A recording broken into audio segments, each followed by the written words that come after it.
Pickleball Show, Episode 8, original air date 3/16/15. When shopping for car insurance, consider this. Geico has been saving people money on car insurance for over 75 years.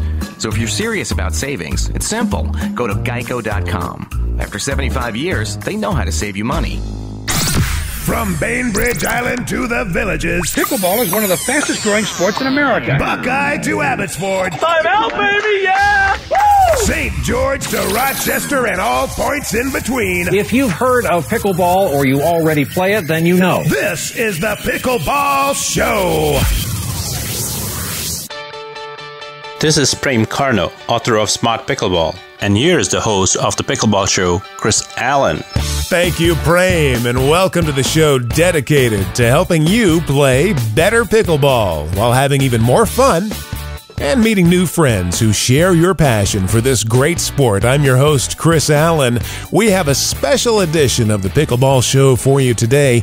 We've gotten your emails, we've gotten your phone calls, we've gotten all the questions regarding the serve. What's legal? What's not legal? And maybe, hopefully, if we have some time at the end here, we can talk a little strategy as well. Joining me, I've got an illustrious panel today. Joining me, both are in Arizona. At least I think that they are. Melissa, you can never tell where Melissa is. She's just, if there's a pickleball tournament within 1,000 miles of Melissa, she could be there. It's Melissa McCurley from pickleballtournaments.com. Hey, Melissa. Hey, Chris, how are you? Doing great. Also joining me in Arizona, the legendary referee and all-around pickleball aficionado, Mr. Wayne Mugley. Wayne, how are you today?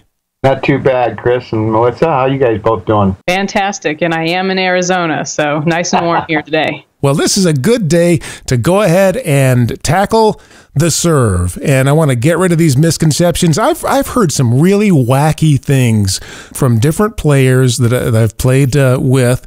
Also, I get questions and comments when we talked to Gail Leach a couple of weeks ago. She mentioned that the number one thing that she hears from her readers in terms of confusion and questions is regarding the serve. I've been told things like you have to throw the ball has to rise and then drop before you can hit it on your serve. I've been told that it has to be in front of your body. It can't be over to your side.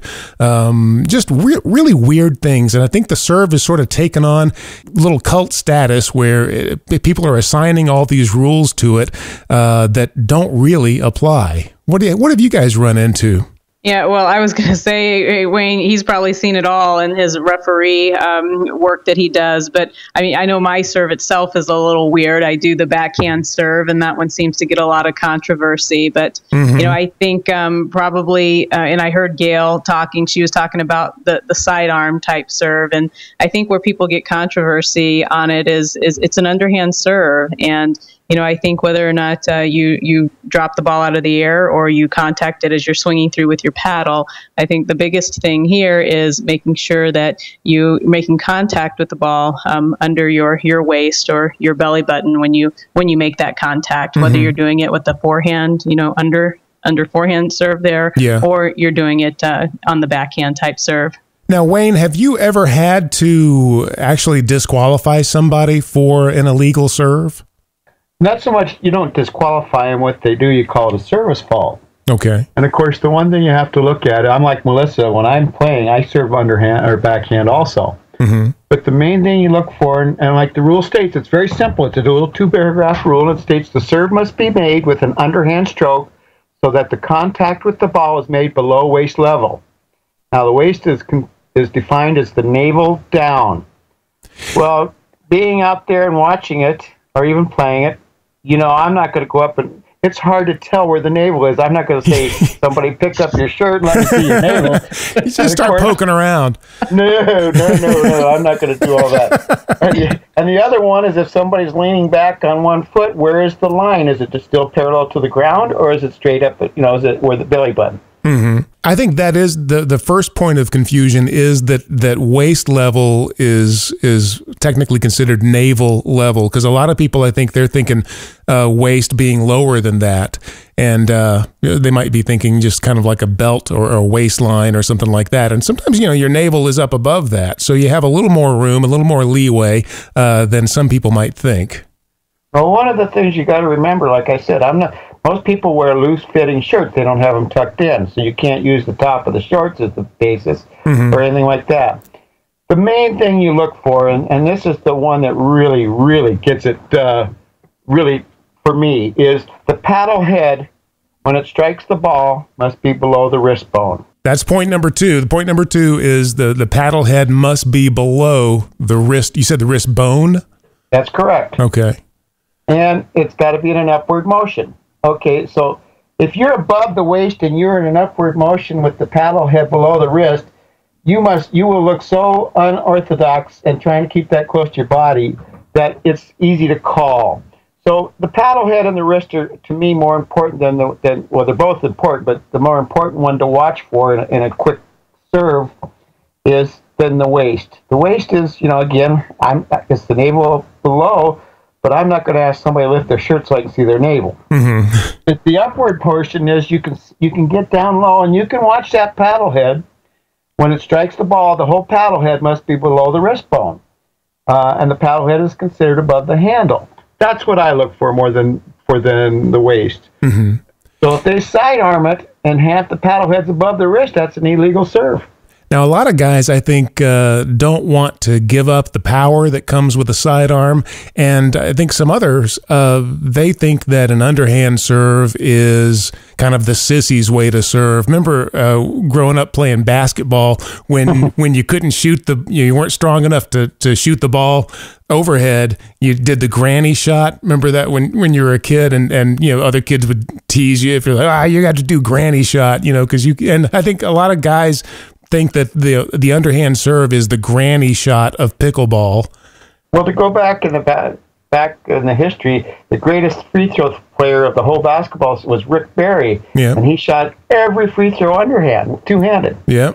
So that's not a granny. I don't think you want to tell him or his kids that was a granny shot. He's a pretty good guy. I've actually run into him. Have you heard a lot of weird things around the serve? Like I was mentioning, people saying, the ball, you have to toss the ball up and it has to, arc and fall down. Have you heard weird things like that? I think, Melissa, you'd be more exposed to that than I would because of all the tournaments you attend. Yeah, not so much. Probably the number one question that I get asked, and this is more people that are new to pickleball than tournament play, is can they bounce the ball before they strike it as a serve? And the answer to that is no. I think in tournament play where you have more people that are experienced, people can tend to, for whatever reason, it's usually a mental block, lose their serve. And they tend to take what was their natural underhand motion and they compensate and try to hit it in that sidearm motion because they see success that way. And I see that in tournament play, that's where a lot of the controversy can come in because I think they know that they're doing it. Now they're trying to then go back to do it in the underhand way. And then for whatever reason, you can't even hit that big green box or blue box or whatever color it is on the other side. Go ahead, Melissa. Well, I was just going to say I know from experience, and that's why I ended up with a backhand serve because I cannot hit that side of the box if I have my forehand, underhand serve. I just can't do it. It's a mental block, and I actually thought I'd have to give up pickleball over it, and someone out at Arizona Traditions actually showed me the backhand serve, and saved the day. I was able to keep playing. And you feel like you're well in the margins for the three elements that we outlined here, even with the backhand serve. I think that I am. I know it's been questioned a couple times in tournaments, and I'm thinking, well, shoot, I'm in a disadvantage hitting in that backhand serve. I'm not acing anybody, and heck, I almost sit down when I strike the ball. So I'm sure it's not pretty. I've actually reffed Melissa, and her serve is legal. Now, have you? When you do find somebody that has an illegal serve or what you think is an illegal serve, you take them aside, and are they able to immediately make that adjustment, or do they pretty much fall back into it without even thinking about it? Well, it's a fine line because we have so much on our plate as a referee. What I do sometimes is, of course, I watch them warming up, and at the end there, the last minute, they take their serves.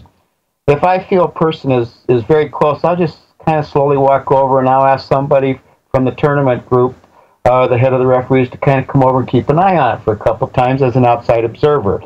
Because I'm saying, now, we have a lot of players that, 70% of the time their serve's legal and 30% it's illegal. So if I have a question on somebody, I'll have somebody outside watch it And then I'll, during the warm-ups, and then when the game starts, I'll keep an eye on it, and I'll kind of glance over to that person to see if he's seeing the same thing I am. The second pair of eyes never hurts. Right. And if they nod yes, then I do a special thing. I get low because I'm watching the waist as well as the paddlehead striking the ball. And I have called 5-0s to 3-5s on every time, and I'm, calling them, and they'll look at you and they go, well, I've never been called on it before. And I'll just, you give them the smile and you don't say anything. And they'll come off the court afterwards, and I'll just cite the rule to them. And, a lot of times, most of those big games, they're recorded. And so they can get mad at me. I don't care, I know they got a lot of energy built up. So afterwards, if somebody's got it on camera, they'll show it to them. And they'll go, I never knew I did that. And, I've watched 5,000 different servers. So you start learning a little bit, but you pay a little bit more attention. Your head doesn't quite swing to the receiving side as fast.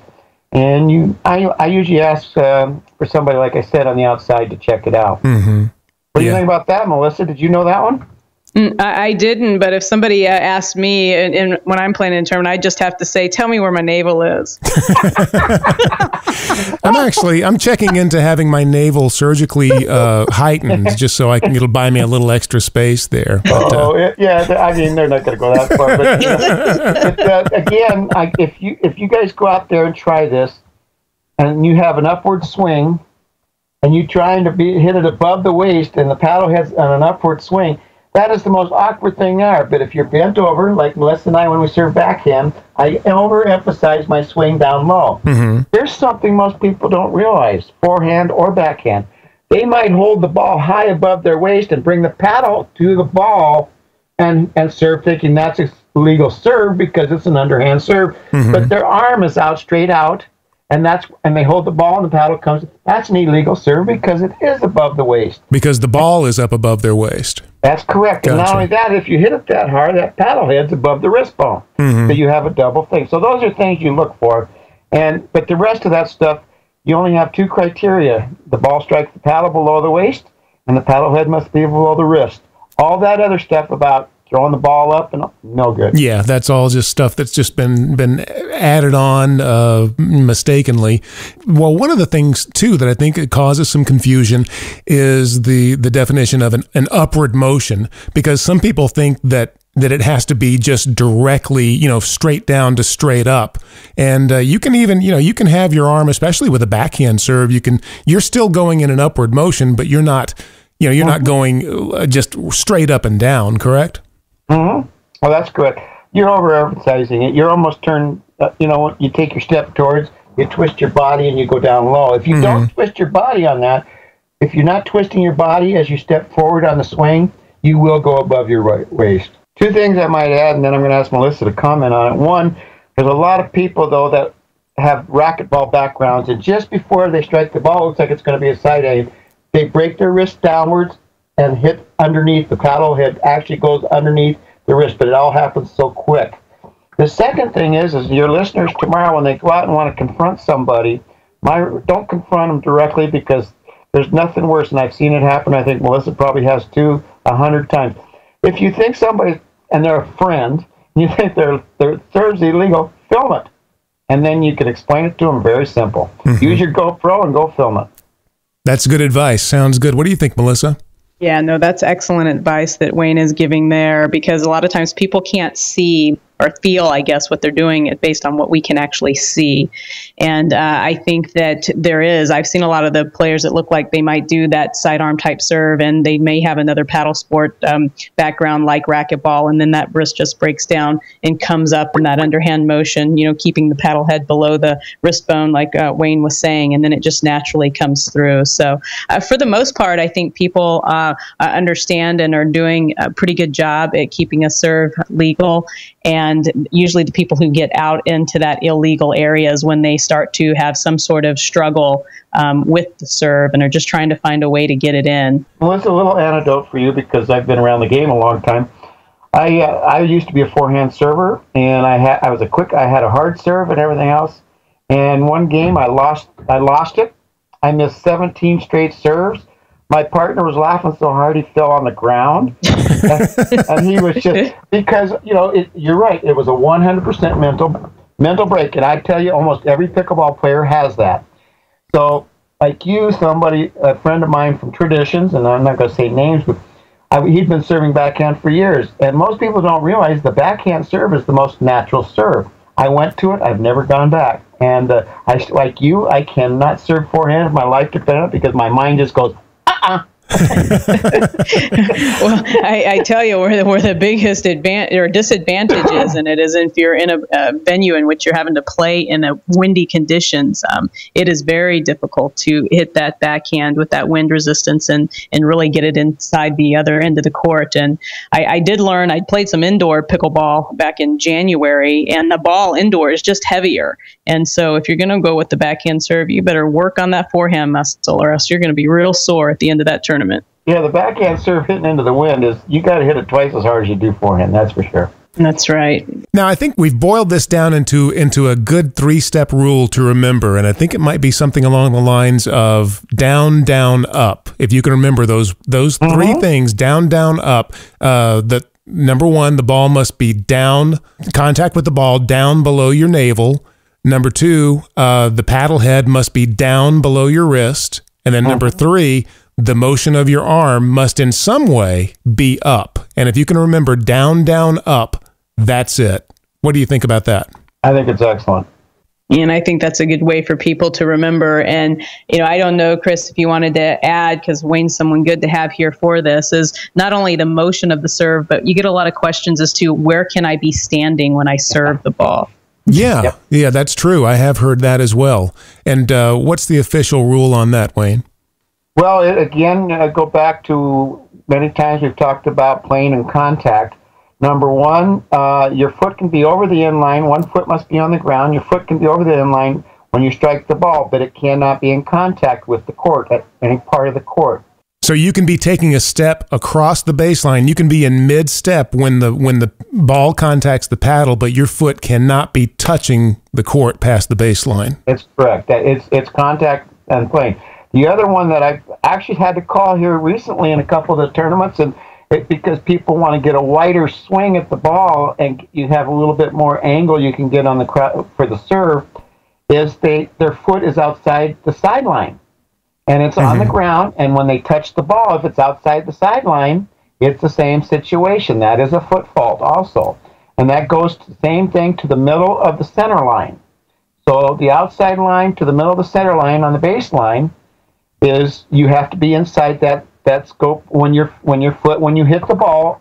If you're in contact with the base, it's a fault. If you're in the air, it's okay. In other words, if your foot's outside that sideline in the air, you contact the ball, you're okay. But if your foot touches the ground while you contact the ball, that is also a foot fault. And I called 3 of them at the Grand Canyon games. Now, what if your foot is within the sideline, but you toss the ball over to your side and your arm and your paddle are outside of it? That's okay, right? That's okay. All right. So it's just based on your foot. Because I ran into somebody one time who said, oh, no, your arm is outside of the line. And so that would be considered all right. Mm-hmm. What are you saying? You got long arms, Chris? Oh, yeah. All right. So I think if we remember the down, down, up, we just remember those 3 things, then that's it. And you put all the other stuff, just take it out of your mind. Don't worry about it. Just remember down, down, up. The contact with the ball is down below your navel. The paddle head is down below your wrist, and the motion of your arm is up. If you remember down, down, up, you'll be good to go, and you can just, anybody that says, hey, you're doing it wrong, you just give that to them, and that's it. What do you think, guys? I think you're right. And the one other thing to add when you're talking to people, emphasize very few aces served in pickleball. So all the excitement over how you're serving, when you're serving, is really insignificant. The main thing is get it over the net and deep in the court, and continue on with the play and the strategies, because very few advantages on the serve. But it just seems like I have such a hard time letting go of that. I really want to, get some kind of advantage, because you're really at a disadvantage when you're serving, because you've already got one return team member is already up at the line and the other one's going to be up there in one shot. And so it's like, I can't give up this advantage. I'm holding the ball. I've got the ball. I got to be able to do something with it and not just put it into play.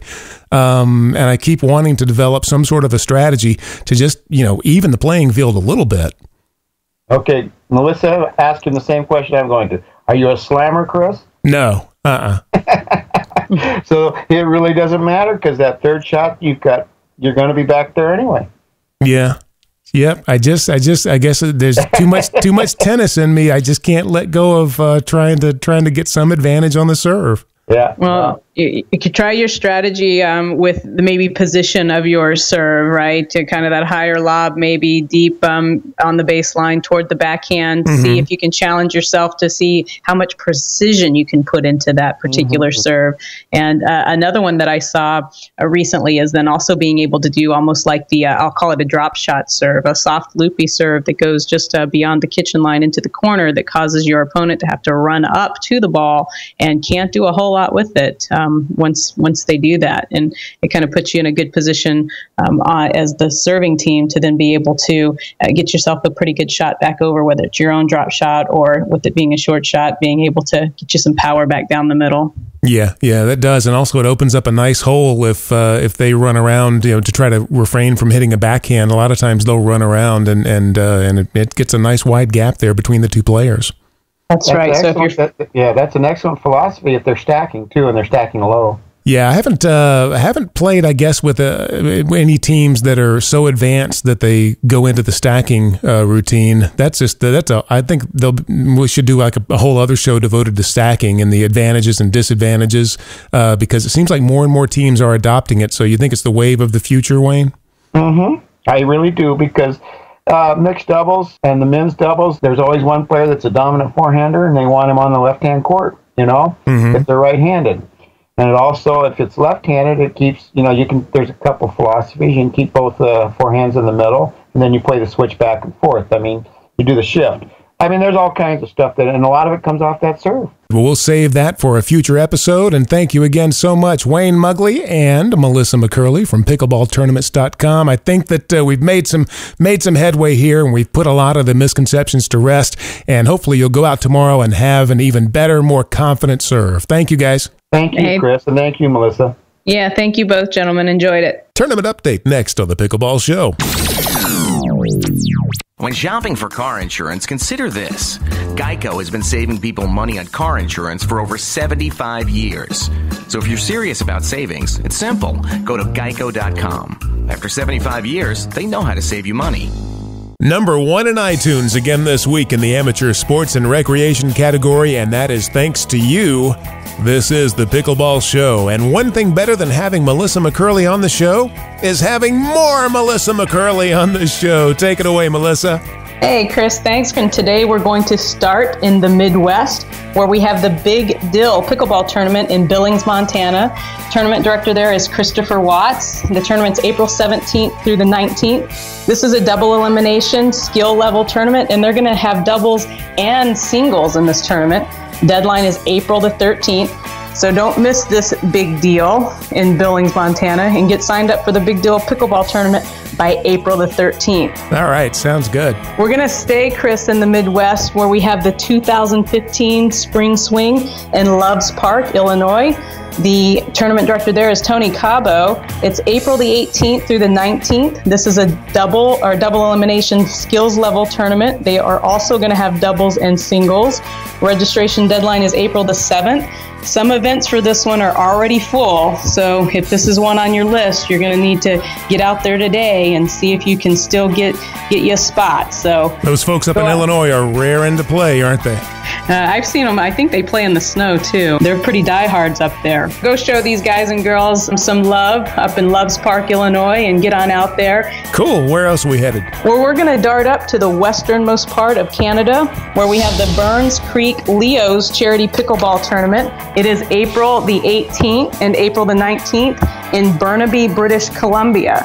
The tournament director for this one is Marco Jankowiak. And Marco, I hope I didn't butcher that too bad, because I did have to go out to the internet and get a pronunciation on that last name. So hopefully we did all right. This is a skill level tournament for both singles and doubles, and the format's going to be round robin. The registration deadline is April the 3rd. Paddles up, y'all, and keep on competing. Thank you, Melissa, and thank you again to Wayne Mugley for joining us on this special Serve edition of the Pickleball Show. Got a problem with anything you heard us say today? Well, we'd like to hear from you. 1-855-PB-SHOW. That's the Pickleball hotline. It's open 24/7, and it is toll-free. Go ahead and call it right now while you're thinking about it. 1-855-PB-SHOW. Every call we use on the air in the month of March is automatically registered to win a free portable net system from our friends over at pickleballpaddlesplus.com. You can email us too, mail@pickleballshow.com. Go over to iTunes this week. If you think of it, hit that subscribe button, and if you feel it's appropriate, leave us one of those 5-star reviews. Makes it easy for pickleball lovers around the world to find this show. I'm Chris Allen. This is the Pickleball Show, and until next week, keep 'em low.